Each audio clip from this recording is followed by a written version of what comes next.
வெள்ளிக்கிழமை வணக்கம் நேற்று நிகழ்ச்சியில் சிறப்பு நேர்காணல் பகுதியோடு நாங்கள் இணைந்திருக்கின்றோம். இந்த நேர்காணல் பகுதி உளவியல் தொடர்பான ஒரு முக்கியமான ஒரு பகுதியாக காத்திருக்கின்றது. நாங்கள் பொதுவாக காலையில் எழுந்தவுடன் முகம் கழுவி எங்களை அலங்காரம் செய்து கொள்ள ஆவலாக இருப்போம். பார்ப்பதற்கு நாங்கள் அழகாக இருக்க வேண்டும் என்ற எண்ணப்பாங்கு பொதுவாக எல்லோருக்குமே இருக்கிறது, தவறொன்றும் கிடையாது. அதே போல் உடல் மாத்திரமல்ல, உள்ளமும் அழகாகவும் ஆரோக்கியமானதாகவும் இருக்க வேண்டும். காரணம், இந்த உள்ளம் ஆரோக்கியம் இல்லை என்று சொன்னால் முழு உடலும் குடும்பமுமே ஆரோக்கியமற்ற ஒரு தன்மைக்குள்ளே மாறிவிடும். ஆகவே உள நலம் தொடர்பாக நாங்கள் அதிகமாக கவனிக்க வேண்டியவர்களாக இருக்கின்றோம். இது தொடர்பாக இன்று நம்மோடு கழகம் வந்து உளநல சிகிச்சை தொடர்பாக விஷயமான ஒரு முக்கியமான ஒரு பகுதி தொடர்பாக இனத்தில் பேசுவது காயத்தமாக இருக்கின்றார் உளவள சிகிச்சையாளர் கலாநிதி லுக்மால் ஹக்கீம் அவர்கள். வணக்கம் டாக்டர். வணக்கம். எனக்கு ஒரு நீண்ட நாட்களாக இருக்கின்ற ஒரு சந்தேகம். பொதுவாக எனக்கு பாடல் கேட்பது என்பது பிடிக்கும், கொஞ்சம் அதிகமாகவும் கேட்பேன், ஆனால் ஒரு அளவோடு நிறுத்திக் கொள்வேன். இது போல சிலருக்கு புத்தகம் படிக்க பிடிக்கும், மொபைல் ஃபோன் பார்க்க பிடிக்கும், அல்லது ஏதோ ஒரு விடயத்தில் அதிக ஆர்வமாக இருப்பார்கள். ஆனால் அதிகமாக பார்ப்பது கூட பரவாயில்லை, அளவுக்கு அதிகமாக பார்ப்பது என்பது அங்கு ஏதோ ஒரு பிரச்சனை இருப்பதாக நான் உணர்கிறேன். ஒரு அளவை தாண்டி மிக தீவிரமாக அது இல்லை என்றால் இதை செய்ய முடியாது என்கின்ற அளவுக்கு ஒரு விடயத்தில் அதீதமாக நாட்டமும் அதீத கவனமும் செலுத்துகின்ற இந்த விடயம் தொடர்பாக உளவளத்துறை ரீதியில் நீங்கள் இதனை எப்படி பார்க்கின்றீர்கள்? குறிப்பாக இதில் 2 விஷயங்கள் இருக்கிறது.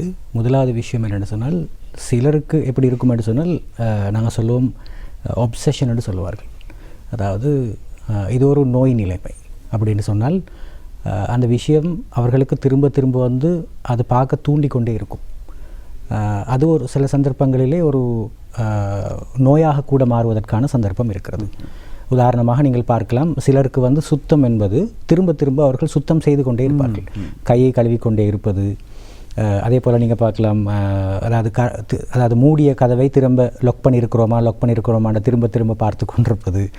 அதே போல் நீங்கள் பார்க்கலாம், சிலர் இருப்பாங்கள், அதாவது முகம் கழுவிக்கொண்டே இருக்கிறது, குளிக்க போனால் ஈஸியாக வாரதில்லை. இதுவும் ஒரு வகையான எக்ஸ்ட்ரீமிசம், தீவிரத்தன்மை என்று சொல்லுவோம். அது ஒரு வகையான நோய் நிலைமை. நாங்கள் அதை ஓசிடி என்று சொல்லுவார்கள், ஒப்சசிவ் கம்பல்சிவ் டிஸார்டர் என்று சொல்லுவார்கள். அந்த மாதிரியான ஒரு நிலைமை இருக்கும் சிலருக்கு. அந்த ஓசிடி இருக்கிற போது, ஒரு ஒப்சஷன் இருக்கிற போது, சிலவங்களுக்கு செயற்பாடுகளில் இல்லாமல் சில சந்தர்ப்பங்களில் சிந்தனைகளில் இருப்பதும் இருக்கிறது. உதாரணமாக நீங்கள் பார்க்கலாம், சிலருக்கு வந்து சந்தேகம் வந்து கொண்டே இருக்கும், அது வந்து டவுட் வந்து கொண்டே இருக்கும். அதை கிளியர் பண்ணுறதுக்காக திரும்ப திரும்ப அந்த விஷயங்களை செய்து கொண்டே இருப்பார்கள். இதுவும் ஒரு வகையான தீவிரத்தன்மை தான். இன்னொரு வகை இருக்கிறது, அது நாங்கள் அடிக்ஷன் என்று சொல்லுவோம், அதாவது அடிமையாகுதல் என்று சொல்லி ஒரு விஷயம். உதாரணமாக ஃபோன் பார்ப்பதாக இருக்கலாம், அதே போல் இன்னும் சிலர் இருக்கிறார்கள் கேம் விளையாடுவதாக இருக்கலாம், அதே போல் ரீல்ஸ் பார்க்குறதாக இருக்கலாம். இப்போ நவீன காலத்தில் நீங்கள் பார்க்குற விஷயம் ஷார்ட்ஸ் பார்க்குறதா இருக்கலாம். அது இல்லாமல் இருக்க முடியாது என்கிற ஒரு நிலைமை வருகிற போது, உதாரணமாக சொல்லுவாங்க, எனக்கு உதாரணமாக சிகரெட் யூஸ் பண்ணுறவங்களுக்கு ஒரு நியாயம் இருக்கும். என்னென்னு சொன்னால், எனக்கு அதாவது கழிவறைக்கு போக வேண்டும் அப்படின்னு சொன்னால் சிகரெட் குடித்தா தான் கழிவறைக்கு போகலாம் அப்படின்னு சொல்லுவார்கள். அதே போல் எனக்கு சாப்பிட்ட உடனே எனக்கு ஒரு குளிர்பானம் ஒன்றை குடித்தால் மாத்திரம்தான் எனக்கு நிம்மதியாக இருக்கும்னு சொல்லுவார்கள். அப்போ அது ஒரு அடிக்டிவ் லெவல் என்று சொல்லுவோம் நாங்கள், அடிமையாகுதல் என்ற ஒரு நிலைமைக்கு போகிற போது அதுவும் ஒரு தீவிரத்தன்மை என்று சொல்லி நாங்கள் சொல்லுவோம். அதே போல் இது வந்து குழந்தைகளிடத்திலே காணப்படுகின்ற சில விஷயங்களும் இருக்கிறது. எதுவுமே ஒரு ஸ்டாண்டர்ட் என்று சொல்கிற விஷயம், அந்த ஸ்டாண்டர்டை மீறி போகின்ற போது அது ஒன்று நோய் நிலைமைக்கு போகலாம். ஓசிடி மாதிரியான மீளலும் எண்ண சுழற்சி நோய் என்று சொல்லுவார்கள். அந்த எண்ண சுழற்சி நோய்க்குள்ளே போகலாம் ஒரு ஆளுக்கு. அல்லது என்ன நடக்கும் அப்படின்னு சொன்னால், இரண்டாவது வகையாக அடிமையாகுதல் என்கிற ஒரு கட்டத்துக்குள் போகலாம். அப்போ நாங்கள் எந்த ஸ்டாண்டர்டில் இருக்கிறோம் என்பது மிக பிரதானமான ஒரு விஷயம்.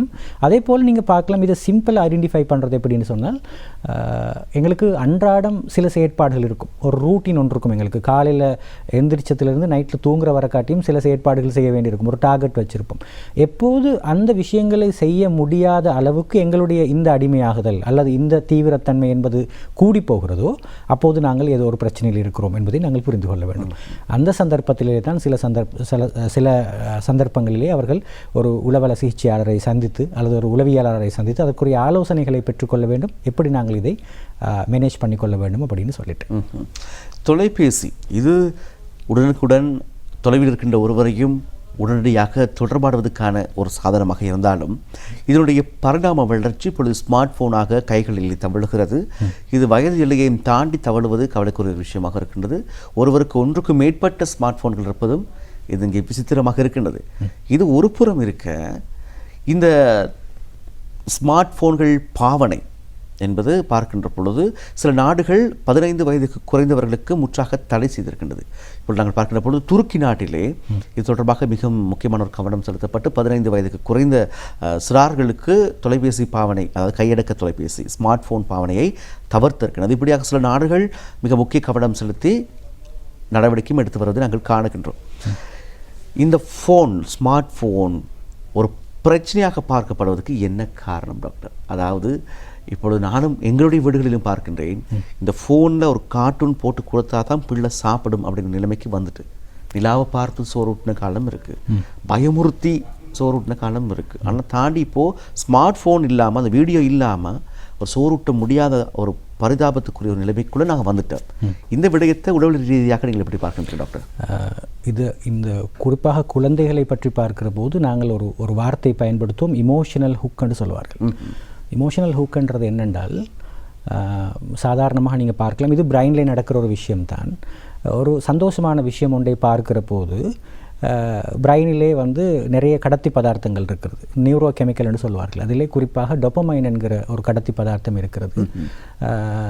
இன்னும் சில ஆராய்வுகளின்படி ஆக்சிடாக்சின் ஒன்றும் சொல்லுவார்கள், சந்தோஷத்துக்குரிய ஒரு ஹோமோன் அல்லது ஒரு உற்சாகத்தை ஏற்படுத்துகிற ஹோமோன். அந்த மாதிரியான ஹோமோன் இந்த ஃபோனை பார்க்கிற போது சுரக்கிறது என்று சொல்லுவார்கள். அப்போ தொடர்ந்தேர்ச்சியாக அது சுரந்து என்ன செய்யும் என்றால் அது ஒரு இமோஷனல் ஹூக்காக மாறிவிடும். அப்போ அவருக்கு திரும்பவும் அந்த சந்தோஷம் வர வேண்டும் என்று சொன்னால் அந்த ஃபோனை எடுத்து திரும்ப பார்க்க வேண்டும் என்கிற ஒரு நிலை, ஒரு நிலைமைக்கு போகும். அதான் அந்த இமோஷனல் ஹூக்குன்றது அப்படியே நாங்கள் சொல்லுவோம் அந்த நங்கூரமிடுதல் மாதிரி. அப்போ அதுக்கு பிறகு தான் அது ஹேபிட்ஸாக மாறுவதை பார்க்கலாம். அப்போ குழந்தைகளுக்கு சில சந்தர்ப்பங்களிலே பெற்றோர் கூட காரணமாக மாறிவிடுவார்கள். உதாரணமாக சொல்லுவாங்கன்னு சொன்னால் நீங்கள் சொன்னது போல தான். அப்படின்றால் என் பிள்ளைக்கு ஃபோனை கொடுத்தா தான் பிள்ளை சாப்பிடும், பிள்ளைக்கு கார்ட்டூன் போட்டால் தான் சாப்பிடும், பிள்ளைக்கு கார்ட்டூனை போட்டு கொடுத்தா தான் ஏண்ட வேலைகளை செய்ய முடியும் அப்படின்னு சொல்லி போட்டு பேரண்ட்ஸும் என்ன செய்கிறார்கள், ஒரு வகையிலே இந்த குழந்தைகள் இந்த மாதிரியான ஒரு அடிமையாதல் நிலைமைக்கு போகிறதுக்கு, குறிப்பாக ஃபோன்லே அல்லது ஃபோனாக இருக்கலாம், டேப்பாக இருக்கலாம், நாங்கள் பொதுவாக ஸ்க்ரீன் என்று சொல்லுவோம், இந்த ஸ்க்ரீன் பாவனை அதிகரிப்பதற்கு ஒரு காரணமாக மாறிவிடுகிறார்கள்.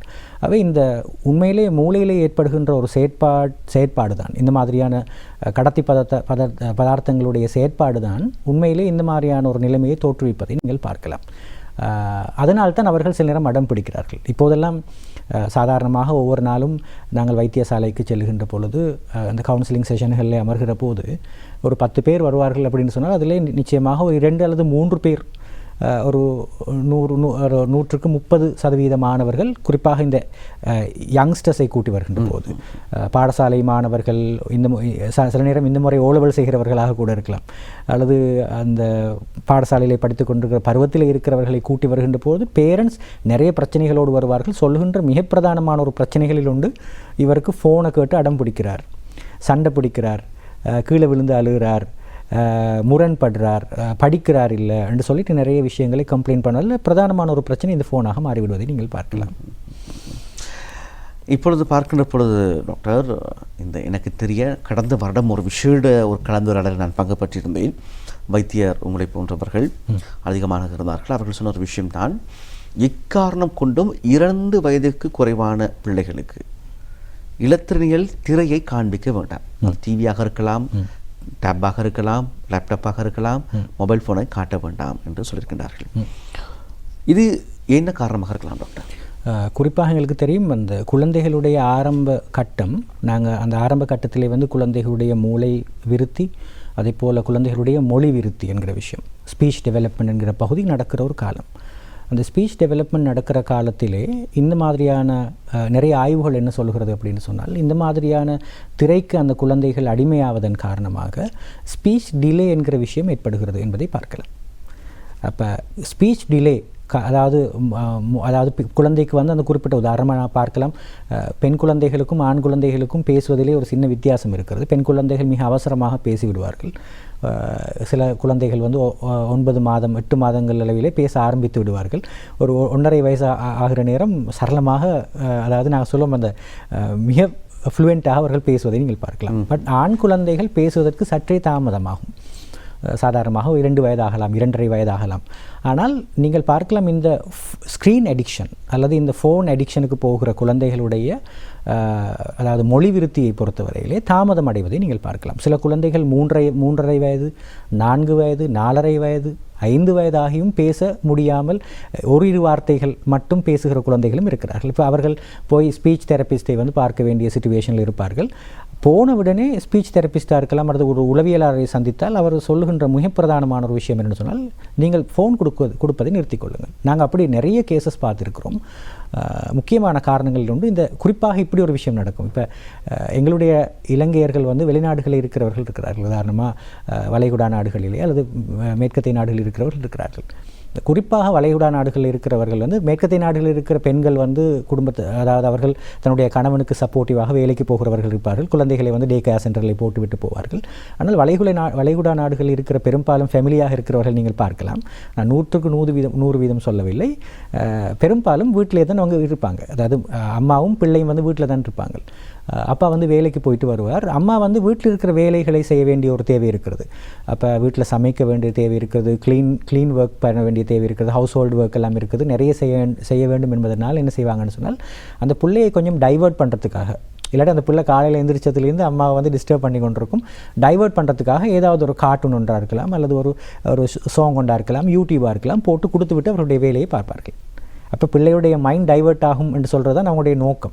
ஆனால் அதன் மூலமாக என்ன நடக்கிறதுன்னு சொன்னால், அப்படி நிறைய வெளிநாடுகளிலிருந்து 3.5 வயது 4 வயதுக்கு பிறகு அந்த குழந்தைகளை எங்களுடைய நாட்டுக்கு அழைத்து வருகின்ற பொழுது வீட்டில் இருக்கிறவர்கள்லாம் ஆச்சரியப்படும், என்ன புள்ள பேசுது, இல்லை ஏதாவது பிரச்சனை இருக்குதா, கண்டிப்பாக ஒரு வைத்தியரை பார்க்க வேண்டும் என்று அழைத்து வருகின்ற பொழுது அவருடைய அந்த ஹிஸ்ட்ரியை பார்க்கின்ற பொழுது தான் நாங்கள் புரிந்து கொள்ள முடியுமா இருக்கும். அவர்கள் சின்ன வயதிலே அளவுக்கு அதிகமாக ஃபோன் பாவனைக்கு உள்ளாயிருப்பார்கள். அதே போல் நீங்கள் பார்க்கலாம், இந்த சின்ன வயதிலே குழந்தைகளுக்கு இந்த ஸ்க்ரீன் எடிக்ஷன் காரணமாக அல்லது இந்த கார்ட்டூனும் அதுக்கு ஒரு முக்கியமான காரணம். கார்ட்டூனுக்கு சில குழந்தைகள் எடிக்ட் ஆகிவிடுவார்கள், அடிமையாகி விடுவார்கள். அதன் காரணமாக அவர்கள் பேசுகிற மொழி கூட கார்ட்டூனில் பேசுகிற சத்தமெல்லாம் வெளிவருகிறது நீங்கள் பார்க்கலாம். அது உண்மையிலே குழந்தைக்கு இருக்கிற ஸ்க்ரீனிங் அடிக்ஷன். அதற்கு பெரிய அளவு ட்ரீட்மெண்ட் சொல்லி ஒரு விஷயம் இல்லை. முக்கியமான விஷயம் என்னென்னு சொன்னால், அந்த குழந்தைகளுக்கு குறிப்பாக நீங்கள் சொன்னது போல் பிறந்ததிலிருந்து அந்த குழந்தைகளுக்கு அந்த ஸ்க்ரீனை நாங்கள் காட்டுவதை முடிந்த வரைக்கும் நாங்கள் தவிர்த்து கொள்ள வேண்டும். எப்பயாவது இருந்துட்டு ஒரு நாள் ஒரு காட்டுவது பிரச்சனை கிடையாது. சில குழந்தைகள் வாடிக்கையாக ஃபோன் இல்லாமல் சாப்பிட மாட்டார்கள் என்று சொன்னால், அப்போ ஒரு குழந்தைக்கு ஒவ்வொரு நாளும் ஒரு குழந்தை ஈஸியாக 5-10 நிமிடங்களே சாப்பிடுவதாக இல்லை, அரை மணித்தியாலம் ஆகலாம். இப்போ ஒரு நாளைக்கு 1.5 மணித்தியாலங்கள் குழந்தைகள் ஃபோன் பார்க்கிற குழந்தைகளும் இருக்கிறார்கள். ஃபோன் கொடுக்காவிட்டால் தூங்க மாட்டேன் என்று சொல்லி அடம் பிடித்து ஃபோனை கொடுத்து தூங்க வைக்கின்ற பெற்றோர்களும் இருக்கிறார்கள். இப்போ இப்படியான பிரச்சனைகள் எல்லாம் இருக்கிறது.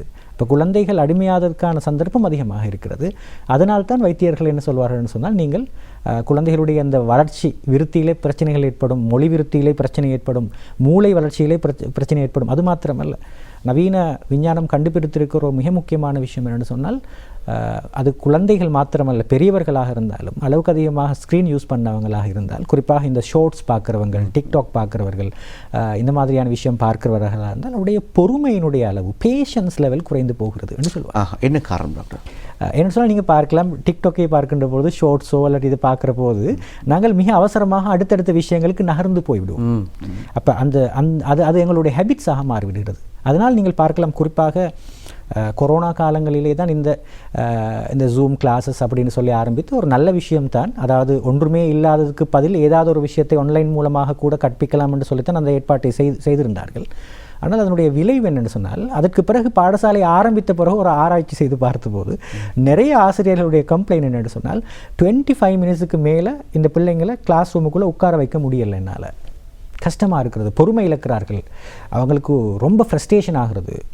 நீங்கள் பார்க்கலாம், குழந்தைகளுக்கு குழந்தை ஃபோனுக்கு அடிமையாக இருக்கிறது அல்லது ஸ்க்ரீனுக்கு அடிமையாக இருக்கிறது என்பதற்குரிய ஒரு முக்கியமான சிம்டம்ஸில் ஒன்று என்னென்னு சொன்னால், பொறுமை இருக்காது, அளவுக்கு அதிகமான கோபம் வரும். அவனோட இமோஷனல் ஸ்டெபிலிட்டி என்கிற விஷயம் இருக்காது. அப்போ கோபப்படுவார்கள், எரிச்சல் படுவார்கள். நேற்று என்னை சந்திப்பதற்காக ஒரு தாய் ஒரு மகனை அழைத்து வந்திருந்தார். தாய் உட்காந்துட்டு மகனை வெளியே வச்சுட்டு உட்காந்துட்டு உள்ளே இருந்து அழுதாங்க. ரைட், என்னம்மா அழுகிறீங்கன்னு சொல்லி கேட்டால், நல்ல புள்ள சார், இவர் 15 வயசு, இந்த முறை அவர் டிசம்பரில் ஓலெவல் செய்கிறார். ரைட், படிக்கிறார் இல்லை, நல்லா படித்து கொண்டிருந்தவர், படிக்கிறார் இல்லை, கோவப்படுறார், அப்பாவோட கையை ஓங்கிட்டு போகிறார். எனக்கு என்னை ஒருக்க தள்ளி விட்டுட்டார். ரைட். அன்னைக்கு அப்பா மார்க்கெட்டுக்கு போயிட்டு அரிசி மரக்கறி எல்லாம் வாங்கி கொண்டு வந்து மேசையில் வச்சுருந்தார். இவர் ஃபோன் கேட்டு நான் கொடுக்கையில் நாங்கள் செகண்ட் ஃப்ளோரில் இருக்கிறோம், மேலேருந்து அப்படியே கீழே தூக்கி போட்டு விட்டார். இப்போ அப்பாவுக்கும் மகனுக்கும் சண்டை வர பார்க்குது, முரண்படுறார், ஃபோனை கேட்குறார், அடம் பிடிக்கிறார், கீழே விழுகிறார், சாப்பிடாமல் போய்ட்டு தூங்குறார். அப்போ நான் சொன்னேன், சாப்பிடாமல் தூங்குறப்போ நீங்கள் என்ன செஞ்சீங்கன்னு சொல்லி நான் கேட்டேன். அவர் சொன்னார், எனக்கு சரியான அழுகையாக வருது. அப்போ நான் திரும்ப வந்து என்ன செய்கிறேன், சரி ஓகே என்று சொல்லி நான் கொடுக்குறேன். ரைட். அப்போ ஒரு தாய் வந்து சொல்லி கஷ்டப்படுகின்ற கவலைப்படுகின்ற ஒரு கட்டம் இது. இப்படி நிறைய நாங்கள் பார்க்கலாம். ஸோ இது பொறுமை இல்லை, அளவுக்கு அதிகமான கோபம், இதன் காரணமாகத்தான் நாங்கள் பார்க்கலாம் இந்த இந்த இந்த அடிமையாகுதல் என்கிற விஷயம் நிச்சயமாக இப்போது அது பற்றி நிறைய பேச வேண்டி இருக்கிறது. குறிப்பாக பெற்றோருக்கான அவேர்னஸ் கொடுக்க வேண்டிய ஒரு கட்டத்தில் நாங்கள் இருக்கிறோம். இப்பொழுது இருக்கின்ற மற்றொரு பிரச்சனை தான் டாக்டர், குழந்தைகள் பார்ப்பதற்கு ஏதுவான காரணியாக பெற்றோர்களே அமைந்து விடுகிறார்கள். அநேகமாக தாயும் தந்தையும் வேலைக்கு சென்று வீட்டுக்கு வந்த பின்னதாக அல்லது கணவனும் மனைவியும் அவர்கள் முகம் பார்த்து பேசுகின்ற நேரம் மிக மிக குறைவானதாக இருக்கிறது. வீட்டுக்கு வந்தாலும் சாப்பிடுகின்ற பொழுதும் கூட இந்த மொபைலிலே ஏதோ ஒரு விடயத்தை பார்த்து கொண்டு செய்து கொண்டிருக்கின்ற ஒரு நிலைமையை நாங்கள் பொதுவாக குடும்பங்களிலே பார்க்கின்றோம். இந்த பிரச்சனையை நீங்கள் எப்படி பார்க்கின்றீர்கள்? இது ஒரு பிரச்சனை தான். காரணம், இருக்கின்ற கொஞ்ச நேரமும் முகம் பார்த்து பேசாமல் முகப்புத்தகத்தில் முகம் தெரியாத ஒருவரோடு பேசுவது அல்லது வேறொரு காணொலியை பார்க்கின்றதை விடத்தை நீங்கள் எப்படி பார்க்கிறீர்கள் பெற்றோர்கள், பெரியவர்கள்? குறிப்பாக இது பற்றி நிறைய கேசஸ் இருக்கிறது. நாங்கள் ஹேண்டில் பண்ணுற நிறைய கேசஸ், கையாளுகின்ற கேசஸ் இருக்கிறது. சிலர் வந்து சொல்லுவார்கள், அதாவது இவர் உண்மையிலேயே கஷ்டப்பட்டு வேலை செய்கிறார், உண்மைதான், வேலைக்கு போய் வருகிறார், ஆனால் நாங்கள் இவர் வீடு வரும் வரைக்கும் காத்து கொண்டிருக்கிறோம் இவரோடு பேசுவதற்காக. ஏன்னால் எங்களுக்கு பேசுவதற்கு வேறு யாரும் கிடையாது. நாங்கள் ஒரு மூன்றாவது நபரோடு போய் எங்களுடைய பிரச்சனைகளை, சிக்கல்களை, மனதில் இருக்கிற விஷயங்களை, அன்று டே டு டே லைஃப்பில் நடந்த விஷயங்களை எங்களுக்கு சொல்ல முடியாது. என்னுடைய கணவரோடு தான் நான் சொல்வதற்கு காத்து கொண்டிருக்கிறேன். அதை கேட்பதற்கு இவருக்கு நேரம் இல்லை. வரார், ஒஷ் எடுக்கிறார். அண்மையிலே ஒரு ஒரு சேவை நாடி வந்திருந்தாங்க, ஹஸ்பண்ட் ஒய்ஃப் 2 பேருமே வந்திருந்தாங்க. வந்து சொன்ன கம்ப்ளைண்ட் இதுதான். வீட்டுக்கு வரார், ஒஷ் எடுக்கிறார், சாப்பிட்றார், அப்படியே செட்டியில் படுத்துட்டு ஃபோனை பார்க்க ஸ்டார்ட் பண்ணிடுறார். சரியாக 11 மணி ஆகுது, அப்படியே பெட்டுக்கு வந்து தூங்கிடுறார். நாங்கள் எப்போ கடைசியாக உட்கார்ந்து ஒரு அமர்ந்து ஒரு 15 நிமிஷம் அரை மணித்தாலும் கதைச்சோம் என்பது எனக்கு ஞாபகத்தில் இல்லை. அப்போ இந்த குவாலிட்டி டைம் என்கிற விஷயம், இதை நாங்கள் குவாலிட்டி டைம் என்று சொல்லுவோம், பிரத்யேகமான நேரம். இந்த குவாலிட்டி டைம் என்கிற விஷயம் குடும்பத்தில் இல்லாமல் போனால் என்ன நடக்கும் அப்படின்னு சொல்லி பார்த்தீங்களா, அந்த குறிப்பாக பெண்ணாக இருந்தால் ஒரு மனைவி, அவர்கள் என் மீது என்னுடைய கணவருக்கு ஆரம்பத்தில் இருந்த காதல், அன்பு என்கிற விஷயம் காணாமல் போய்விட்டது என்று அவர்கள் உணர ஆரம்பிப்பார்கள். ரைட். அப்போ அதுக்கு பிறகு தான் சண்டை வர ஸ்டார்ட் பண்ணும். சில போது சந்தேகங்கள் வருவதற்கு ஒரு முக்கியமான காரணமாக மாறிவிடுச்சு. இப்போ ஏன் நீங்கள் முன்னாடியெல்லாம் நல்லா பேசுவீங்க தானே, நான் ஃபோனை வைங்கன்னு சொல்கிற வரைக்கும் நீங்கள் என்னோட பேசுவீங்க.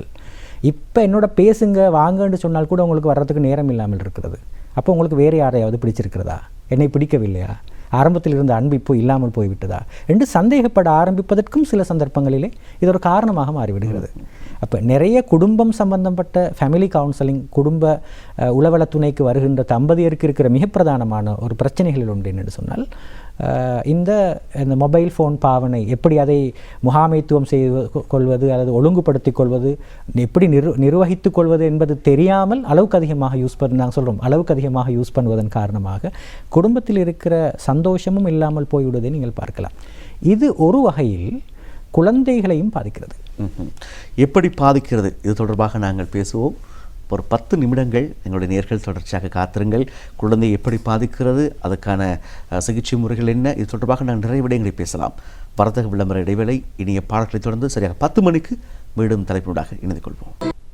வெள்ளிக்கிழமை வணக்கம் நித்ரா நிகழ்ச்சியினூடாக இணைந்திருக்கின்ற சிறப்பு நேர்காணல் பகுதியோடு நாங்கள் இந்த மிகுதியான அரைமணித்தியாலத்தை தொடர காத்திருக்கின்றோம். மிக முக்கியமான ஒரு விஷயம், இந்த தொலைபேசி என்று பார்க்கின்ற பொழுது வீட்டிலே இருக்கின்ற தொலைபேசி அல்ல, கைகளிலே வீட்டினை தன் வசம் தன்னுடைய ஆதிக்கத்துக்குள் செலுத்திக் கொண்டிருக்கின்ற கையடக்க தொலைபேசி, ஸ்மார்ட் மொபைல் தொடர்பாக ஏற்படுகின்ற பிரச்சனைகள் தொடர்பாக அது தொடர்பான ஒரு விழிப்புணர்வு கலந்துரையாடலாக இந்த பகுதி அமைந்திருக்கின்றது. சரி டாக்டர், நாங்கள் ஏற்கனவே பேசியிருந்த ஒரு விஷயம், இந்த பெற்றோர்கள் பொதுவாக வேலை முடித்து வீட்டுக்கு வந்த பிறகு கணவன் மனைவி அதிகமாக மொபைல் பார்க்கின்றார்கள். பிள்ளைகளோடு செலவிடுகின்ற நேரம் குறைவாக இருக்கிறது. கணவன் மனைவி பேசுவதே குறைந்து விட்டது. முகப்புத்தகத்தினூடாக முகம் தெரியாதவரோடு பேசிக் கொண்டிருக்கின்றார்கள். ஆனால் குடும்பத்திற்கின்றவர்களோடு பேசுகின்ற நிலை பாதிப்படைந்திருக்கின்றது, குறைந்திருக்கின்றது என்பது தொடர்பாக பேசியிருந்தோம். இதனூடாக பிள்ளைகளுக்கு பாதிப்பு ஏற்பட்டதாக சொல்லியிருந்தீர்கள். என்னென்ன விடயத்தில் பிள்ளைகள் பாதிக்கப்படுகின்றார்கள்? குறிப்பாக குழந்தைகள் மொபைல் ஃபோனுக்கு அடிக்ட் ஆகிறதுக்கான முக்கியமான காரணங்களில் உண்டு. அந்த குழந்தைகளுக்கு தேவையான அட்டென்ஷன், அவதானம், அந்த குழந்தைகளுக்கு தேவையான லவ் என்கிற விஷயம் சரியாக கிடைக்காமல் இருப்பது.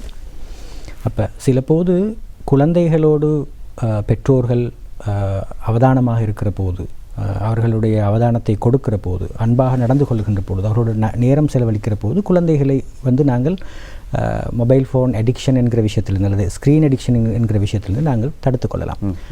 அதே போல் நீங்கள் பார்க்கலாம், இந்த குழந்தைகளை பொறுத்தவரையிலே அவர்களுடைய விஞ்ஞான ரீதியாக பார்க்கிற போது அவர்களுடைய அட்டென்ஷன் ஸ்பேன் என்று சொல்வார்கள். அதாவது அவதானிக்கிற நேரம் என்கிற விஷயம் குறைந்து போவதை நீங்கள் பார்க்கலாம்.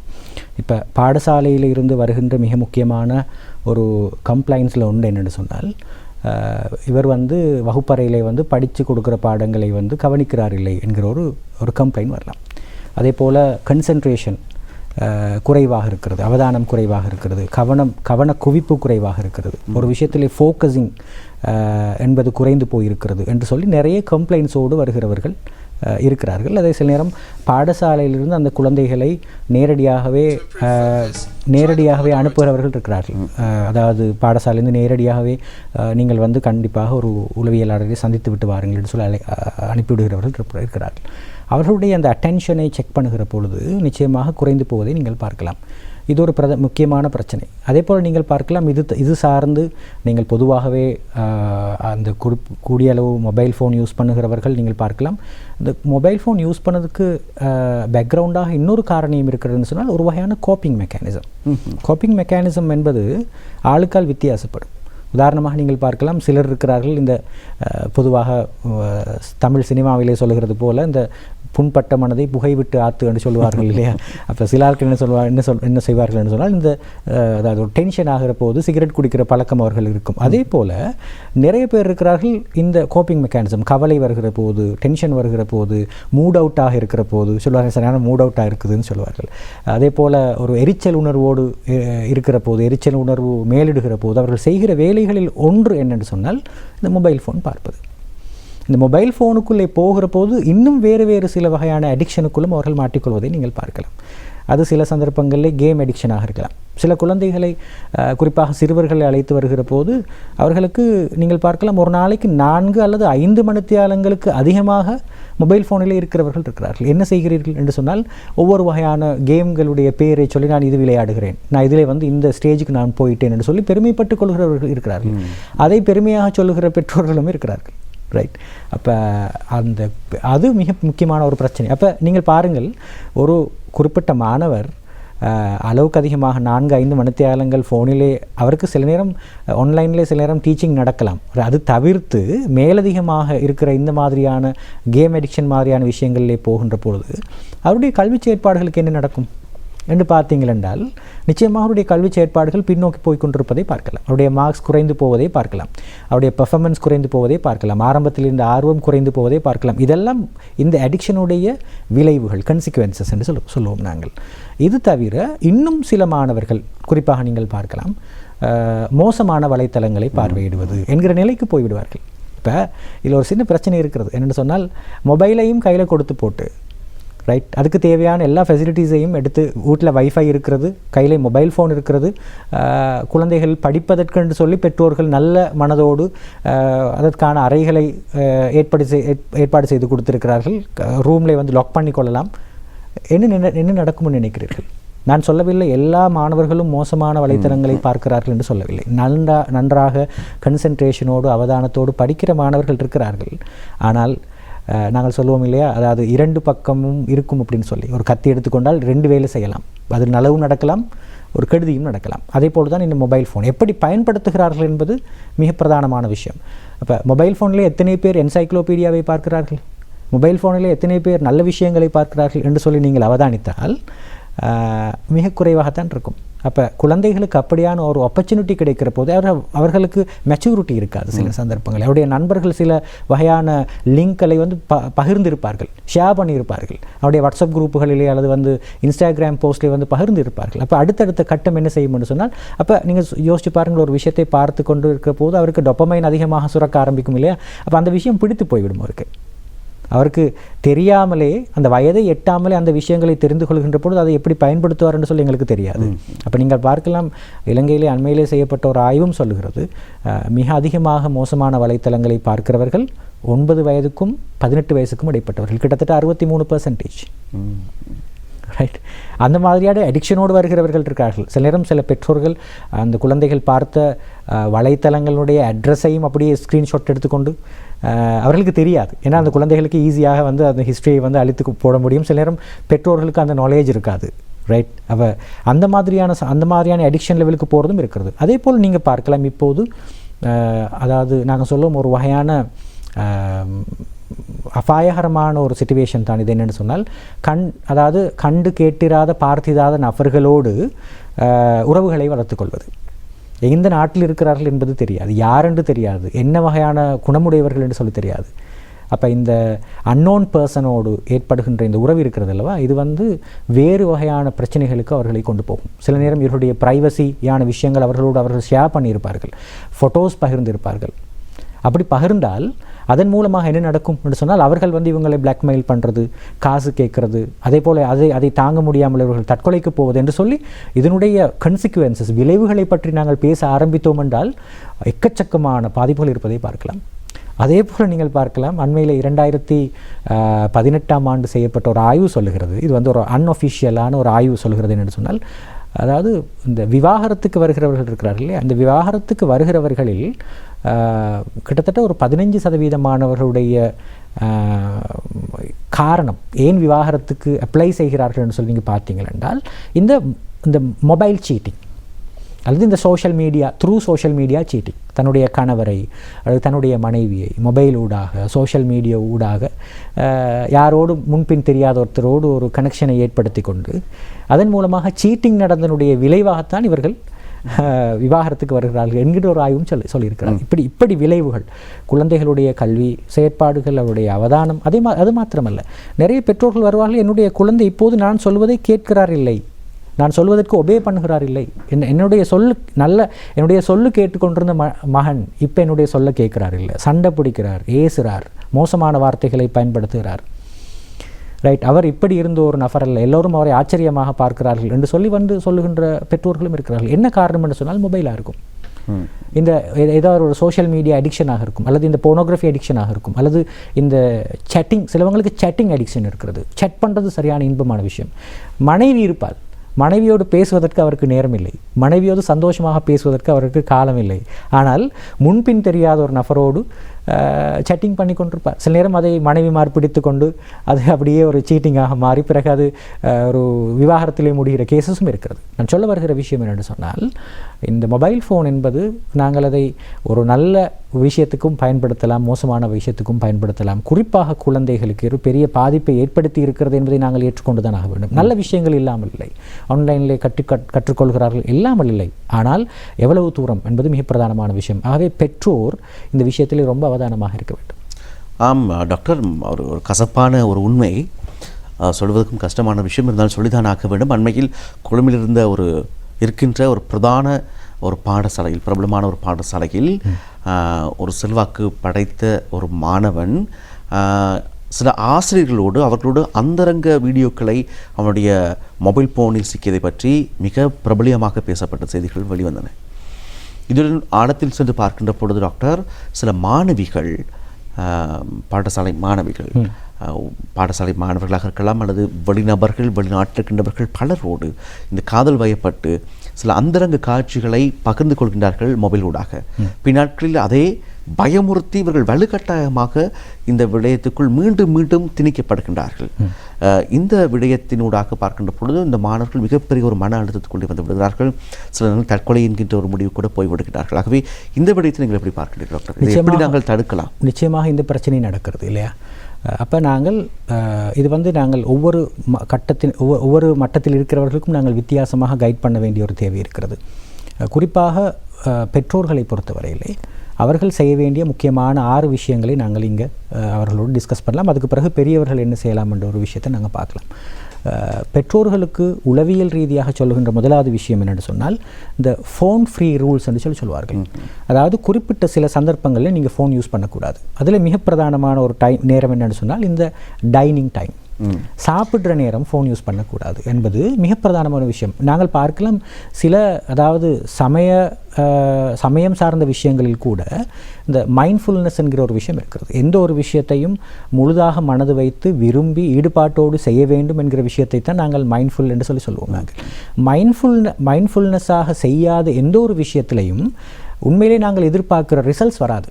இப்போ உதாரணமாக நாங்கள் சாப்பிடுகிற போது கடவுள் இறைவன் எங்களுக்கு சாப்பாட்டை தந்திருக்கிறார் என்ற ஒரு உணர்வோடு சாப்பிடுகின்ற பொழுது, அமர்ந்து சாப்பிடுகின்ற போது, மென்று சாப்பிடுகின்ற போது, அதை சுவைத்து சாப்பிடுகின்ற போது அந்த அறுசுவைகளும் எங்களுக்கு தேவையான அந்த சாப்பாட்டில் இருக்கிற உண்மையான சக்தியை எங்களுடைய உடம்பு வந்து அகத்துறிஞ்சும். நாங்கள் இன்னொரு வேலையை செய்து கொண்டிருக்கின்ற பொழுது எங்களுடைய மூளை வந்து வேறு எங்கேயோ அவதானத்தோடு இருக்கிறது. ஆகவே இந்த அகத்துறிஞ்சல் செயற்பாடு சரிவர நடக்கிறதா என்பது ஒரு பெரிய கேள்விக்குறியாக மாறிவிடும். அப்போ நிறைய பேருக்கு வந்து சாப்பிட்ற நேரமும் ஃபோன் பார்த்து கொண்டிருக்க வேண்டும். என்ன சாப்பிட்டார்கள் என்று கூட தெரியாது. முதல் வாய் மாத்திரம் ஞாபகம் இருக்கும். என்ன சாப்பிட்டார்கள் என்று தெரியாது, அது எப்படி சுவையாக இருந்தது என்று தெரியாது. ரைட், அறுசுவையும் இருந்ததா என்று சொல்லி தெரியாது. அதில் வந்து சில நேரம் சிலர் சொல்லுவார்கள், இல்லை அதில் உப்பு புளி இருந்தாங்களான்னு கூட அவங்களுக்கு தெரியாது. என்ன சாப்பிட்டவன்னு தெரியாது அந்த மாதிரி. அப்போ மொபைல் ஃபோன் என்கிற விஷயம், அப்போ நாங்கள் சொன்ன மாதிரி இந்த ஃபோன் ஃப்ரீ ரூல்ஸ் என்கிற விஷயத்தை கொண்டு வர வேண்டும். நாங்கள் சாப்பிட்ற போது ஃபோனை யூஸ் பண்ணுவது கிடையாது. அது எல்லாருக்கும், அது வீட்டில் இருக்கிற ஒரு ரூல்ஸாக இருக்க வேண்டும். ரைட், சாப்பிட்ற போது சின்ன குழந்தையாக இருக்கலாம், ஃபோன் நீங்கள் கொடுக்காட்டி சாப்பிட மாட்டேங்கிறது, அப்புறம் பிரச்சனை கிடையாது. அது சாப்பிடாமல் இருக்கட்டும், எப்போ பசிவாதோ அது சாப்பிடும். ஃபோன் கொடுத்து தான் சாப்பிட வைக்க வேண்டும் என்கிற அவசியமும் கிடையாது. அதை நாங்கள் புரிந்து கொள்ள வேண்டும். ரைட், முதலாவது. ரெண்டாவது, இந்த ஃபோன் ஃப்ரீ ரூல்ஸ் பயன்படுத்த வேண்டிய ரெண்டாவது முக்கியமான கட்டம் என்னென்னு சொன்னால் தூங்குகிற நேரம். சில ஆட்கள் அதாவது கையில் ஃபோனை வச்சுக்கொண்டே தூங்குவாங்க. சில நேரம் காலையில் எந்திரிச்சு பார்க்குற நேரம் ஃபோன் கீழே விழுந்திருக்கும். ரைட், இப்போ ஒரு குழந்தையிடம் இது ஒரு நகைச்சுவையாக சொல்லுகிற ஒரு விஷயம்தான். ஒரு குழந்தையிடம் கேட்டார்களாம், உங்களுக்கு வந்து இன்னொரு எப்படியான ஒருத்தராக வர வேண்டும், அது இன்னொரு பிறவியாக இருந்தால் எப்படி வர வேண்டும் என்று கேட்ட நேரம் அந்த குழந்தை சொன்னதாம், எனக்கு ஒரு மொபைல் ஃபோனாக வர வேண்டும்னு சொன்னதாம். அப்போ ஏன் மொபைல் ஃபோனாக வர வேண்டும்னு நினைக்கிறீங்க, ஒரு இன்ஜினியராக வரலாம், டாக்டராக வரலாம் தானேன்னு சொல்லி கேட்குற நேரம் அது சொல்லிச்சாம், என்னுடைய தாயும் தந்தையும் காலையில் வேறு என்ன வேலை செய்கிறார்களோ இல்லையோ மொபைல் ஃபோனோடு தான் இருக்கிறார்கள். காலையில் எந்திரிச்ச உடனே தாயுடைய தந்தையினுடைய தலையணைக்கு அடியில் வந்து ஃபோன் இருக்கிறது. முதலாவது பார்ப்பது என்ன செய்கிறோம் முதலாவது பார்ப்பது என்ன மெசேஜ் வந்திருக்கிறது, யார் மெசேஜ் பண்ணியிருக்கிறார்கள், யார் கால் பண்ணியிருக்கிறார்கள், ஏதாவது அப்டேட்ஸ் வந்திருக்கிறதா, நோட்டிஃபிகேஷன் வந்திருக்கிறதா, தான் போட்டிருக்கிற ஒரு ஸ்டேட்டஸுக்கு லைக் வந்திருக்கிறதா, கமெண்ட்ஸ் பண்ணியிருக்கிறார்களா, ஷேர் பண்ணியிருக்கிறார்களா, இதைத்தான் பார்க்கிறார்கள். குழந்தைகளை கூட அவதானிப்பது கிடையாது. ரைட், முதலாவது. ரெண்டாவது, என்னுடைய தந்தையும் தாயும் எங்கெல்லாம் போகிறார்களோ அங்கெல்லாம் அந்த மொபைல் ஃபோனை அழைத்து கொண்டு போகிறார்கள். பிள்ளைகளை வீட்டில் விட்டு செல்கிறார்கள். ரைட், எங்கெல்லாம். அப்போ இது ரெண்டாவது விஷயம். இன்னொரு ஆய்வு சொல்கிறது, நான் இந்த சந்தர்ப்பத்தில் இடையில சில விஷயங்களை நான் சொல்கிறேன். சொல்வார்கள், ஒரு மனிதன் எதை நான் அதிகமாக டச் பண்ணுகிறானோ, தொடுகிறானோ அதன் மீதான ஈர்ப்பு அவனுக்கு அதிகமாக இருக்கும். ரைட், இது ஒரு விஞ்ஞான ரீதியிலே சொல்லுகின்ற ஒரு விஷயம். ஒரு நாளைக்கு அன்னளவாக ஒரு மனிதன் சாதாரணமாக மொபைல் யூஸ் பண்ணுகிற ஒரு மனிதர் ஒரு நாளைக்கு 450 தடவைகளுக்கு அதிகமாக தன்னுடைய மொபைலுடைய ஸ்க்ரீனை அவர் டச் பண்ணுகிறாராம். ஆனால் குழந்தைகளை அந்தளவு தூரம் அவர் டச் பண்ணுகிறார் இல்லையாம். நாங்கள் உண்மையிலே யோசிச்சு பாருங்கள், நாங்கள் என்னுடைய குழந்தைகளை டச் பண்ணுவது அதிகமா, மொபைல் ஃபோனை டச் பண்ணுவது அதிகமா?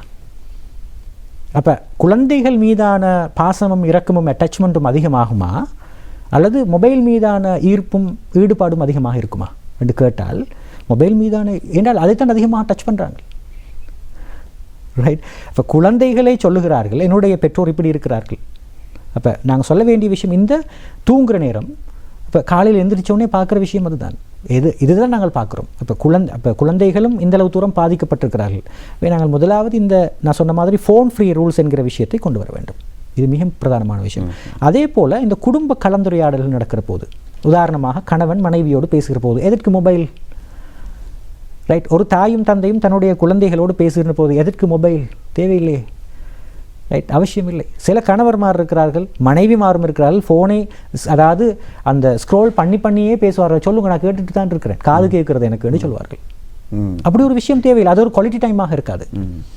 குவாலிட்டி டைம்ன்றது ஒரு கணவன் மனைவிக்கு கொடுக்குற பிரத்யேகமான நேரமாக குவாலிட்டி டைமாக இருக்கலாம், அல்லது ஒரு தாயும் தந்தையும் தன்னுடைய பிள்ளைக்கு கொடுக்குற குவாலிட்டி டைமாக இருக்கலாம். அது அந்த கம்ப்ளீட்லி எப்படி இருக்க வேண்டும்னு சொன்னால் இந்த எந்த ஒரு டிஜிட்டல் டிவைஸும் இல்லாத ஒரு விஷயமாகத்தான் இருக்க வேண்டும். எந்த ஒரு கேஜெட்டும் இருக்கக்கூடாது, ஃபோன் இருக்கக்கூடாது, லேப்டாப் இருக்கக்கூடாது, ஐபேட் இருக்கக்கூடாது, டேப் இருக்கக்கூடாது, எதுவும் இல்லாமல் தான் பார்க்க வேண்டும். உண்மையிலே ஒரு மனிதனோடு நாங்கள் கம்யூனிகேஷன் பண்ணுற போது கண்ணை பார்த்து பேசி பாருங்கள். அப்படி பேசுகின்ற போது எங்களுக்கும் அவருக்கும் இடையில் இருக்கிற கனெக்டிவிட்டி, அந்த தொடர்பு வந்து அதிகமாகும். ஆனால் மொபைலை பார்த்து பேசுகின்ற போது சில நேரம் உண்மையிலே நீங்கள் என்னோடு பேசுகிற போது நீங்கள் வந்து மொபைலை பார்த்து பேசுகிற போது நான் என்ன உணர்வேன் என்னன்னு சொன்னால், என்னை நீங்கள் ரெஸ்பெக்ட் பண்ணுறீங்களேன்னு உணர்வு. கண்டிப்பாக. ரைட். அப்போ இதே விஷயம் தான் இந்த வீடுகளிலும் நடக்கிறது. குழந்தைகளோடு இருக்கும்போது ஃபோனை நாங்கள் தூக்கி ஒரு பக்கம் வைக்க வேண்டும். அது குழந்தைகளுடைய நேரம், குழந்தைகளுக்கு நாங்கள் அது சரியாக கொடுக்க வேண்டும். ஒரு ஒய்ஃப் ஒரு ஹஸ்பண்டோடு ஸ்பெண்ட் பண்ணுகின்ற நேரம் இருக்கிறது, அது குவாலிட்டி டைம். அந்த குவாலிட்டி டைமை வந்து சந்தர்ப்பத்தில் நாங்கள் மொபைல் ஃபோன் யூஸ் பண்ண வேண்டும் என்ற அவசியம் இல்லை. சிலருக்கு அட்வைஸ் பண்ணுகிற போது சிலர் என்ன சொல்வார்கள் என்று சொன்னால், நாங்கள் 2 பேரும் சேர்ந்து டைம் ஸ்பெண்ட் பண்ணணும். எப்படி டைம் ஸ்பெண்ட் பண்ணுவீங்க என்று கேட்டால், 2 பேரும் சேர்ந்து நெட்ஃப்ளிக்ஸ் பார்த்துட்டு இருப்போம்னு வாங்க. 2 பேரும் உட்கார்ந்து நெட்ஃப்ளிக்ஸ் பார்க்குறதோ சினிமா பார்ப்பதோ குவாலிட்டி டைம் அல்ல. நிச்சயமாக உங்களுடைய கண்ணை பார்த்து கொண்டிருக்கிறீர்களா, தொட்டு கொண்டிருக்கிறீர்களா, அமர்ந்து கொண்டிருக்கிறீர்களா, மடியிலே தோளிலே சாய்ந்து கொண்டிருக்கிறீர்களா என்பது மிக பிரதானமான விஷயம். குழந்தைகளோடு பேசுகின்ற பொழுது எவ்வளோ தூரம் அவர்களை அரவணைத்து கொண்டு பேசுகிறீர்கள் என்பது மிக பிரதானமான ஒரு விஷயம். அப்போ நாங்கள் என்ன செய்யணும்னு சொன்னால், இந்த மாதிரியான சில ரூல்ஸ் அண்ட் ரெகுலேஷனை எங்களுடைய வீடுகளிலே நாங்கள் கொண்டு வர வேண்டும். அப்படி இது நாங்கள் சொல்லுவோம் ஃபோன் ஃப்ரீ ரூல்ஸ் என்று சொல்லுவோம். அப்போ இந்த சந்தர்ப்பங்களில் நாங்கள் ஃபோன் பாவிப்பது கிடையாது. ரைட். சாப்பிட்ற நேரம் ஃபோன் பாவிக்கிறது கிடையாது. தூங்குற நேரம் பாவிப்பது கிடையாது. குவாலிட்டி டைம் ஸ்பெண்ட் பண்ணுற நேரம் ஃபோன் பாவிப்பது கிடையாது. விசிட்டர்ஸ் வந்தால் ஃபோன் பாவிப்பது கிடையாது. ரைட். இந்த மாதிரி படிக்கிற நேரம் ஃபோன் பாவிப்பது கிடையாது. இதெல்லாம் மிக பிரதானமான விஷயம். 2வது முக்கியமான விஷயம் என்ன சொன்னால், இந்த ஸ்க்ரீன் நாங்கள் பயன்படுத்தினாலும் அதுக்கு ஒரு லிமிட்டேஷன் இருக்கிறது. குறிப்பாக நாங்கள் பொதுவாக எங்களுடைய கைபேசிகளில் நாங்கள் பார்க்கலாம், ஒரு நாளைக்கு நாங்கள் எத்தனை மணித்தியாலும் இதை பயன்படுத்தி இருக்கிறோம், ஒரு மாதத்துக்கு ஒரு வருடத்துக்கு எவ்வளோ நேரம் நாங்கள் பயன்படுத்தி இருக்கிறோம் என்பதை நாங்கள் காணக்கூடியதாக இருக்கிறது. அதையும் தாண்டி கண் பார்வைக்கு அதிக பாதிப்பு ஏற்படுகிறது. நிச்சயமாக அது மிக மிக அருகில் வைத்து பார்க்கிறோம். சில நேரங்கள் நாங்கள் புத்தகங்கள் வாசிக்கின்ற பொழுது இருந்த அந்த சுவாரஸ்யம், அந்த விஷயம் அல்ல, ஆரோக்கியம் அல்ல இதில் இருப்பது. நேரடியாக கண்ணை பாதிக்கிறது என்பதையும் கொஞ்சம் கவனத்தில் எடுத்துக்கொள்ள வேண்டும். சொல்லுங்கள் டாக்டர். நிச்சயமாக நாங்கள் அந்த பகுதியை தொடவே இல்லை. அதாவது மெடிக்கலி பயாலஜிக்கலி என்ன பாதிப்பு ஏற்படும், கண்ணுக்கு என்ன பாதிப்பு ஏற்படும், விழித்திரைக்கு என்ன நடக்கும், மூளையில் என்னென்ன மாற்றங்கள் நடக்கும், ஸ்கின்ல என்னென்ன விஷயம் இருக்கும் நாங்கள் பேசவே இல்லை. அது ஒரு தனி சாப்டர். ஆமாம். ரைட். அது ஒரு விஷயத்தை நாங்கள் கதைக்கவே இல்லை. அது நாங்கள் பிறகு பார்க்கலாம். நாங்கள் இப்போ கம்ப்ளீட்லி பார்க்குறது இந்த விஷயங்களை. அப்போ அதிலே ஒரு பெரிய பாதிப்பு இருக்கிறது. அதே போல் இந்த ஸ்க்ரீனிங் டைமை வந்து நாங்கள் ஒழுங்குபடுத்திக் கொள்ள வேண்டும். சாதாரணமாக நீங்கள் சொன்னது போல் ஒரு நாளைக்கு அதாவது எவரேஜாக இருக்கிற ஒரு பர்சன் ஒரு நாளைக்கு ஆக குறைந்தது 3.5 மணித்தியாலங்கள் தன்னுடைய மொபைலோடு டைம் ஸ்பெண்ட் பண்ண, ஸ்க்ரீன் டைம் 3.5 மணித்தியாலங்கள் இருக்கிறதாக ஒரு ஆராய்வு சொல்கிறது. அதாவது அவர் ரொம்ப பிஸியாக இருப்பார், ஆனால் அவர் 3.5 மணித்தியாலங்கள் செலவழிக்கிறார். நீங்கள் பார்க்கலாம். அப்போ குழந்தைகளை பொறுத்தவரையில் நாங்கள் ஆரம்பத்திலே சொன்னது போல் குழந்தைகளுடைய ஆரம்ப கட்ட வளர்ச்சி விருத்தியிலே பாதிப்பை ஏற்படுத்தும் என்கிற காரணங்களை கருத்தில் கொண்டு நிச்சயமாக நாங்கள் ஃபோனை கொடுப்பதில்லை. ஒரு குறிப்பிட்ட வயசுக்கு மேல் ஒரு குழந்தைக்கு ஒரு நாளைக்கு அந்த குழந்தைகளுடைய வேலைகளை செய்கிறார்கள், ஹோம்ஒர்க் செய்கிறார்கள், படிக்கிறார்கள், ஒரு 20 நிமிஷங்கள் 25 நிமிடங்கள் கொடுப்பதிலே பிரச்சனை இல்லை. ஆனால் ஃபோனை கொடுக்கிறோம் என்று சொல்லிட்டு நாங்கள் அவதானம் இல்லாமல் இருக்க முடியாது. ஏன்னால் வேறு எடிக்ஷனுக்கு போய்விடும். நிச்சயமாக. ரைட். உங்களுக்கு பயன்படுத்த தெரியாத ஒரு பொருளை உங்களுடைய குழந்தைக்கு நீங்கள் கொடுப்பதிலே ஆபத்து இருக்கிறது. நன்றாக புரிந்து கொள்ள வேண்டும் பெற்றோர்கள். உங்களுக்கு பயன்படுத்த தெரியாத, அதில் இருக்கிற சூட்சுமங்கள் என்ன, அதில் இருக்கிற டெக்னிக்ஸ் என்னன்னு சொல்லி தெரியாத உங்களுக்கு அந்த பொருளை நீங்கள் உங்களுடைய குழந்தைக்கு பயன்படுத்த கொடுத்தால் அந்த குழந்தைகள் எங்கே கொண்டு போவார்கள்னு சொல்லி உங்களுக்கு தெரியாது. அது அதான் சொல்ல நிறைய இல்லீகல் அஃபேர்ஸ், குழந்தைகள் இந்த மாதிரியான விஷயங்களை மாற்றிக்கொள்வதற்கு ஒரு பிரதானமான காரணமாக அது மாறுபடுகளை பார்க்கலாம். அப்போ ஸ்க்ரீனிங் டைம்ன்றது மிக பிரதானமானது. கற்றல் செயற்பாடுகளுக்காக நாங்கள் ஃபோனைத்தான் கொடுக்க வேண்டும் என்கிற தேவை கிடையாது. ஒரு லேப்டாப்பை வாங்கி கொடுக்கலாம். ரைட். அல்லது ஒரு டெஸ்க்டாப் வீட்டில் வாங்கி வச்சுருக்கலாம், அதை மெயின் ஹாலில் வச்சுருக்கலாம். அப்போ ஏன்னா ஃபோனை தூக்கி கொண்டு பிள்ளைக்கு வாஷ்ரூமுக்கு போக முடியும். ரைட். ஃபோனை தூக்கி கொண்டு பிள்ளைக்கு மொட்டை மாடிக்கு போக முடியும், ஃபோனை தூக்கி கொண்டு வெளியில் போக முடியும், டெஸ்க்டாப்பை தூக்கி கொண்டு போக முடியாது. அப்போ பெற்றோர்களுடைய அவதானம் அங்கே இருக்கும். ஒரு விஷயத்தை அவதானித்து ஒருமித்து பார்க்கிற நேரம் தான் உடைய கண்ணுடைய பாதிப்பும் அதிகமாக இருக்கும். அந்த ஸ்க்ரீன் பெருசாக இருக்கிற நேரம் பாதிப்பும் குறைவாக இருக்கும். அல்லது நீங்கள் ஆன்லைனிலே வருகின்ற கற்றல் சம்பந்தமான அந்த செயற்பாடுகள் அல்லது பிடிஎஃபாக இருக்கலாம் அல்லது வேறு டாக்குமெண்ட்டாக இருக்கலாம், அதை நீங்கள் ஆஃபீஸ்லேருந்து வர நேரம் அல்லது வெளியில் போய்ட்டு ஒரு கம்யூனிகேஷனில் நீங்கள் டவுன்லோட் பண்ணி பிரிண்ட் அவுட் பண்ணி கொண்டு வந்து கொடுக்கலாம். மொபைலில் தான் செய்யணுமென்ற அவசியம் இல்லை.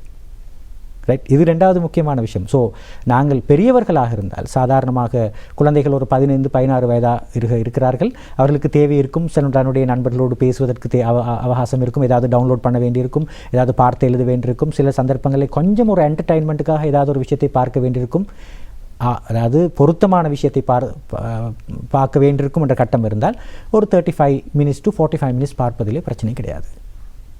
ரைட், இது இந்த ஸ்க்ரீனிங் டைமை நாங்கள் ஒழுங்குபடுத்த வேண்டிய மிக முக்கியமான விஷயம். மூணாவது முக்கியமான விஷயம் பெற்றோர்கள் செய்ய வேண்டிய விஷயம் என்று சொன்னால், இந்த மொபைல் ஃபோனுக்கு பதிலாக என்ன ஆல்டர்னேட்டிவான ஆக்டிவிட்டீஸ் கொடுக்கலாம். வேறு ஏதாவது செய்யலாம். ஸ்போர்ட்ஸ் ஆக்டிவிட்டியாக இருக்கலாம், ஃபேமிலி கேமாக இருக்கலாம், ரைட், ட்ராவிங் ஆக்டிவிட்டீஸாக இருக்கலாம். ரைட், இந்த மாதிரியான வேலைகள் குழந்தைகளுடைய உதாரணமாக குழந்தைகள் செஸ் விளையாட வைப்பதாக இருக்கலாம். குழந்தையுடைய தர்க்க ரீதியான அறிவை வளர்ப்பதற்கு அனலிட்டிக்கல் திங்கிங் என்று சொல்வார்கள். அதாவது பகுப்பாய்வு சிந்தனையை வளர்ப்பதற்குரிய சில கேம்ஸ் இருக்கிறது. அதாவது மெனுவலாக விளையாடக்கூடியது, ஃபோன்லேயே அல்ல. அந்த மாதிரியான விஷயங்களை கண்டு அறிந்து நாங்கள் அந்த குழந்தைகளுக்கு அதை பயிற்றுவிக்கலாம், அதை நாங்கள் சொல்லித்தரலாம். அதன் மூலமாக குழந்தையுடைய அனலிட்டிக்கல் திங்கிங் அதுவும் அவருக்கு டெவலப் பண்ணுறதுக்கு அது காரணமாக இருக்கும். அதே போல் நீங்கள் பார்க்கலாம், இந்த இமோஷனல் கனெக்ஷன் ஆரம்பத்திலே சொன்னது போல் நிறைய குழந்தைகள் மொபைல் ஃபோனுக்கு அடிக்ஷன் ஆகிறதுக்கான முக்கியமான காரணங்களில் வந்து அந்த குழந்தைகளுக்கு தேவையான அட்டென்ஷன் கிடைக்காமல் இருக்கிறது, அந்த குழந்தைகளுக்கு தேவையான அன்பு கிடைக்காமல் இருக்கிறது. அதை சரியாக கொடுக்குற பெற்றோர்களாக இருந்தால் நிச்சயமாக என்ன செய்யலாம் என்றால், எங்களுக்கு அந்த குழந்தைகளுடைய மொபைல் ஃபோன் பாவனை அல்லது இந்த அடிக்ஷன் லெவலை வந்து நாங்கள் குறைக்கலாம். ஐந்தாவது முக்கியமான காரணம் என்னென்னு சொன்னால், நாங்கள் எடுத்த மாத்திரத்திலேயே திடீரென்று ரொம்ப நாள் யூஸ் பண்ணி கொண்டிருக்கிறார்கள், எடுத்த மாத்திரத்திலே நாங்கள் சடன்லி இதை நிறுத்தாட்டாமல் படிப்படியாக ஸ்லோலி எப்படி நாங்கள் ரெடியூஸ் பண்ணுவது. உதாரணமாக நான் சில பெற்றோருக்கு சொல்கிற ஒரு முக்கியமான விஷயம் என்னென்னு சொன்னால், குழந்தைகளை நிச்சயமாக ஏதாவது ஒரு ஸ்போர்ட்ஸில் ஈடுபடுத்துங்க. அதாவது இந்த மொபைலை பார்த்து கொண்டு இருக்காமல் அவர்கள் உடலால் செய்யக்கூடிய வகையிலான ஒரு ஸ்போர்ட்ஸுக்கு போனால் இந்த மொபைலை கொஞ்சம் விட்டு புறமணிக்கிறதுக்கான நேரம் சரி கொஞ்சம் கிடைக்கும். நிச்சயமாக இப்போ ஸ்போர்ட்ஸ் எல்லாம் போனாங்க அப்படின்னு சொன்னால் அவங்க கண்டிப்பாக டெய்லி, அது ஆக குறைஞ்சது வீக்லி ஒரு 4-5 days வந்து என்ன செய்யலாம்னால் கண்டிப்பாக அவங்க கோச்சிங் போக வேணும். ப்ராக்டிஸுக்காக போவார்கள். ப்ராக்டிஸுக்கு போயிட்டு வருகிற நேரம் அவங்க ஃபிசிக்கலி டயர்டு, மென்டலி டயர்டு. அப்போ அவர்களுக்கு நேரம் இருக்காது மற்ற வேலைகளை செய்வதற்கு. இந்த மாதிரி குழந்தைகளை ஸ்போர்ட்ஸில் நீங்கள் பாருங்கள், ஸ்போர்ட்ஸில் ஈடுபடுகிற பெரும்பாலான சிறார்கள் வந்து அடிக்ஷன் லெவலில் இருக்க மாட்டார்கள். ஏன்னா அவருடைய அவங்களோட ஃபோக்கஸிங் வந்து கேமில் தான் இருக்கும். நாங்கள் எப்படி இது இம்ப்ரூவைஸ் பண்ணுறது, எப்படி ஸ்கில்லை டெவலப் பண்ணுறதுன்னு சொல்லி தான் இருக்கும். எந்த வகையான பிரயோசனமான ஒரு நல்ல கேம்லேயே அவர்கள், அது ஃபுட்பாலாக இருக்கலாம் அல்லது கிட் கராத்தேயாக இருக்கலாம், ஸ்விம்மிங் ப்ராக்டிசஸாக இருக்கலாம், அந்த மாதிரி நீங்கள் பார்க்கலாம், கிரிக்கெட்டாக இருக்கலாம், நிறைய விளையாட்டுகள் இருக்கிறது, கேம்ஸ் இருக்கிறது. அந்த குழந்தைகளுக்கு அந்த மாதிரியான ஒரு லீடர்ஷிப்பின் கீழே, ஒரு கோச்சுக்கு கீழே பழகிற நேரம் சில டிசிப்ளினையும் அவர்கள் பழகிக்கொள்வார்கள். இந்த மாதிரியான விஷயங்களை குழந்தைகளுக்கு ஸ்லோலி நாங்கள் அந்த மாதிரியாக குழந்தைகளை அனுப்புகிற போது அவர்கள் அதில் ஈடுபடுவார்கள். வீட்டிலே வைக்கிற குழந்தைகளுக்கு வேறு வேலை கிடையாது, நிச்சயமாக மொபைலுக்கு தான் திரும்ப போகிறதுக்கு ஆரம்பிப்பார்கள். அதே போல் கடைசியாக மிக பிரதானமான விஷயம் என்ன சொன்னால், பெற்றோர்களை பொறுத்தவரையிலே பி எ ரோல் மாடல். நீங்கள் மொபைல் ஃபோன் பாவிப்பதில் எவ்வளோ தூரம் கண்ட்ரோலாக இருக்கிறீர்கள் என்பது மிக பிரதானம். இப்போ நான் மொபைல் ஃபோனை பாவித்து கொண்டே இருந்து கொண்டு என்னுடைய குழந்தைகளுக்கு சொல்கிறேன் மொபைல் ஃபோன் பாவிக்க வேணாம்னு சொல்லிட்டு, நான் சாப்பிட்ற நேரம் மொபைல் ஃபோன் எடுத்து பார்த்து கொண்டு இருந்துட்டு குழந்தைகளுக்கு நாங்கள் அட்வைஸ் பண்ணுறோம், சில நேரம் நீங்கள் சாப்பிட்ற நேரம் மொபைல் ஃபோன் பார்க்கக்கூடாது. எந்த வகையில் இது நியாயமாக இருக்கும் என்றால், குழந்தைகளை பொறுத்தவரையிலே நாங்கள் சொல்லுவோம், குழந்தைகள் லேர்னிங் பை இமிட்டேஷன் என்று சொல்வார்கள். குழந்தைகள் பார்த்து கற்றுக்கொள்வார்கள், நீங்கள் சொல்வதை கேட்க மாட்டார்கள், பார்த்து கற்றுக்கொள்வார்கள். என்னுடைய தந்தை எப்படி இருக்கிறார் என்பது மிக பிரதானமான ஒரு விஷயம். தாய் எப்படி இருக்கிறார் என்பது முக்கியம். அப்போ பெற்றோர்கள் தன்னுடைய மொபைல் ஃபோன் பாய்ப்பதிலே சில கண்ட்ரோல்ஸை வந்து கொண்டு வர வேண்டும். இந்த மாதிரியான நடவடிக்கைகளை செய்கின்ற பொழுது நிச்சயமாக குழந்தைகளை பெருவாரியாக இந்த மாதிரியான விஷயங்களிலிருந்து வெளியே கொண்டு வரலாம். அதே போல் நிச்சயமாக குழந்தைகளுக்கும் அவேர்னஸ் கொடுக்கப்பட வேண்டும். குழந்தைகளுக்கு தெரியாமல் இல்லை. நான் சில நேரம் சில குழந்தைகள் என்னிடம் அழைத்து வருகின்ற பொழுது, அளவுக்கு அதிகமாக ஃபோன் யூஸ் பண்ண என்னமா நடக்கும் என்று சொல்லி நான் கேட்பேன். சொல்வார்கள், கண் பழுதாகும், பிரச்சனை வரும், இந்த மாதிரியெல்லாம் சொல்வார்கள். இந்த மாதிரியான கைடன்ஸை நீங்கள் பெற்றுக்கொள்வது மிக பிரதானம். சில நேரம் அது உங்களுடைய கட்டுப்பாட்டை மீறி இருந்தால், உங்களுக்கு கண்ட்ரோல் பண்ண முடியாமலே இருக்கிறது ஒரு கட்டம் இருந்தால், நிச்சயமாக அந்த பொருத்தமான நபர்களை நீங்கள் அணுகி அதற்குரிய வழிகாட்டல்களை பெற்றுக்கொள்வது அவசியமாகும். நிச்சயமாக. யாரை அணுகலாம் டாக்டர்? ஒரு உளவியலாளரை அணுகலாம், ஒரு உளவல துணையாளரை அணுகலாம், ஒரு உளவியல் சிகிச்சையாளரை அணுகலாம். அந்த மாணவர்களை அணுகி இந்த மாதிரி பிரச்சனை ஒன்று இருக்கிறது, குழந்தையுடைய அட்டென்ஷன், அதே மாதிரி குழந்தையுடைய அவதானம், கவனக்குவிப்பு எல்லாம் குறைந்து போயிருக்கிறது, எஜுகேஷனில் வந்து இம்ப்ரூவ்மெண்ட்ஸ், அது பெர்ஃபார்மன்ஸ் வந்து குறைந்து போயிருக்கிறது, கம்ப்ளைண்ட்ஸ் வருகிறது, அவதானம் குறைந்திருக்கிறது, மொபைல் ஃபோனுக்கு கூடுதலாக அவர் ஈடுபட ஆரம்பிக்கிறார், எங்களால் கண்ட்ரோல் பண்ணுறதுல சில சிக்கல்கள் இருக்கிறது என்று நீங்கள் அவதானிக்கிற பொழுது நிச்சயமாக அந்த உதவியை நீங்கள் நாட வேண்டியிருக்கலாம். ஆகவே தயவு செய்து கவனத்தில் எடுக்க வேண்டிய ஒரு விடயம், இது சின்ன ஒரு விடயமாக தயவு செய்து யாரும் கருத வேண்டாம். இது மிகப்பெரிய ஒரு பேசு பொருளாக மாறிப்பதற்கு காரணம் நம்முடைய இளைய தலைமுறை எதை நோக்கி போகிறது. இதனுடைய விளைவு இன்று அல்ல, நாளை அல்ல, இன்னும் பல ஆண்டுகளுக்கு பிறகுதான் தெரிய போகிறது மொபைலுடைய பயன்பாட்டினால் வருகின்ற விளைவு. ஆகவே தயவு செய்து பெற்றோர்கள் அன்பாக கேட்டுக்கொள்கின்றோம், வீட்டிலே நீங்கள் மொபைல் பயன்படுத்துவதை முடிந்த அளவுக்கு குறைத்துக் கொள்ளுங்கள். அது பிள்ளைகளுக்கு ஸ்மார்ட் ஃபோன் கொடுக்கவே வேண்டாம். ஜூம் கல்வியாக இருந்தால் அது ஏற்கனவே டாக்டர் கூறியது போல் அவங்களுடைய பிரதான அறையிலே வைத்து, வரவேற்பு அறையிலே வைத்து பார்த்து படித்துக்க வைக்குங்கள். தனிப்பட்ட ரீதியில் கொடுக்க வேண்டாம். உங்களுடைய பிள்ளை நல்ல பிள்ளைதான், ஆனால் பிள்ளையோடு சேர்ந்திருக்கின்ற பிள்ளைகளில் யாரோ ஒருவர் இப்படியான தவறான வழிக்கு அழைத்து செல்ல ஒரு ஈர்ப்பை கொடுத்து விட்டால் உங்கள் பிள்ளையும் தவறான வழியில் சென்றுவிடும் என்பதை கவனத்தில் கொள்க. இதளவோடு நாங்கள் இந்த வணக்கம் நேத்த நிகழ்ச்சியை நிறைவு செய்கின்றோம். ஆகவே இந்த பகுதி உங்களுக்கு மிகவும் பயனுள்ள பகுதியாக அமைந்திருக்கும் என்ற நம்பிக்கையில் நாங்கள் இந்த பகுதியை நிறைவு செய்கின்றோம். இந்த தினம் நம்மோடு இணைந்து கொண்டவர் உளவள சிகிச்சையாளர் கலாநிதி லுக்மால் ஹக்கீம் அவர்களுக்கு தேசிய அலைவரிசை ரீதியாக நன்றிகளை தெரிவிக்கின்றோம். நன்றி டாக்டர். நன்றி. மீண்டும் அடுத்த வாரம் சந்திப்போம். இன்றைய நிகழ்ச்சியோடு இணைந்து கொண்ட உறவுகள் உங்கள் அனைவருக்கும் நன்றி. இந்த நிகழ்ச்சிக்கான மேக்கப், கேமரா, டெக்னிக்கல் மற்றும் அனைத்து உதவிகளையும் புரிந்த உறவுகளுக்கு நன்றிகள். இன்றைய நிகழ்ச்சி தயாரிப்பாளர் தனஞ்சோடு மீண்டும் அடுத்த வாரம் சந்திப்போம். வணக்கம் உறவுகளே.